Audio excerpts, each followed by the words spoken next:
शीतल सुंदर सोज्वळ मुलगी घरची परिस्थिती साधारण रोज आई वडील कामाला जाऊन मुलांना शिक्षण देण्याचा प्रयत्न करीत होते। दोनच अपत्य होते, एक शीतल आणि दुसरा तिचा छोटा भाऊ संग्राम। शीतलचे 12वीचे वर्ष होते, त्यामुळे तिचे पूर्ण लक्ष अभ्यासावर होते, कारण तिला डॉक्टर बनवायचं स्वप्न होते तिच्या बाबाचे। तिलाही बाबांचे स्वप्न पूर्ण व्हावे असे वाटत होते, म्हणून तीही सर्व लक्ष अभ्यासावर देत होती। फक्त कॉलेज आणि ट्युशन एवढेच बाहेरचे तिचे जग होते। मैत्रिणी मोजक्याच होत्या। रोज तिला कॉलेजमध्ये आणि ट्युशनला जाताना तिला नेहमी अमित नावाचा मुलगा त्याच्या मित्रांसोबत त्रास द्यायचा, पण तिने कधीही घरी सांगितले नाही। कदाचित शिक्षण थांबेल किंवा मग घरच्या सगळ्यांवर काही संकट येईल या भीतीपोटी असेल। नेहमी त्यांनी तिला त्रास दिला म्हणजे ती खाली मान घालून निघून जायची। अमित तिला नेहमी म्हणायचा, मला तू खूप आवडतेस, सुंदर दिसतेस, तुझ्यासोबत मला लग्न करायचे आहे।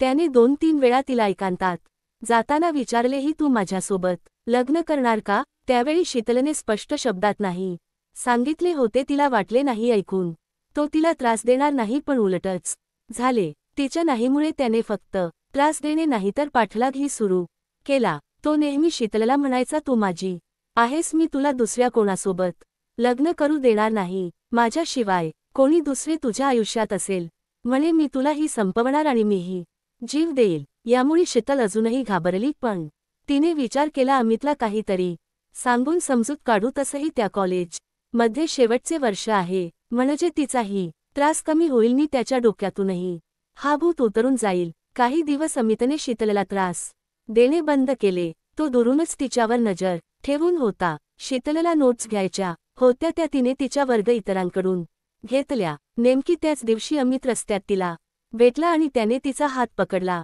यामुळे शीतल घाबरली, तिच्या हातून नोट्स पडल्या, त्यामध्ये त्याला मुलाचे नाव दिसले। यावरून तो शीतलसोबत खूप भांडला। ती आधीच घाबरलेली, तिला आभासा शिवाय दुसरे काही माहीतही नाही, तरीही ही वाईट वेळ तिच्यावर आली। अमितने रागात येऊन शीतलवर चाकूने वार केला, त्यात ती जखमी झाली। हे सगळं घरच्यांपासून तिने मोठी चूक केली याची जाणीव तिला उशिरा समजले। असंच असत का प्रेम? यात चूक कोणाची? अमितला ती आवडत होती, म्हणून त्याने शीतलवर हल्ला करणाऱ्या अमितची की शैक्षणिक आणि घरच्यांचे नुकसान होऊ नये म्हणून सर्व लपवून ठेवणाऱ्या शीतलची तू फक्त माझीच आहे हे सिद्ध करण्यासाठी तिचा जीव किंवा आपल्याही जीव घेण्यास तयार असणं गरजेचे असते का?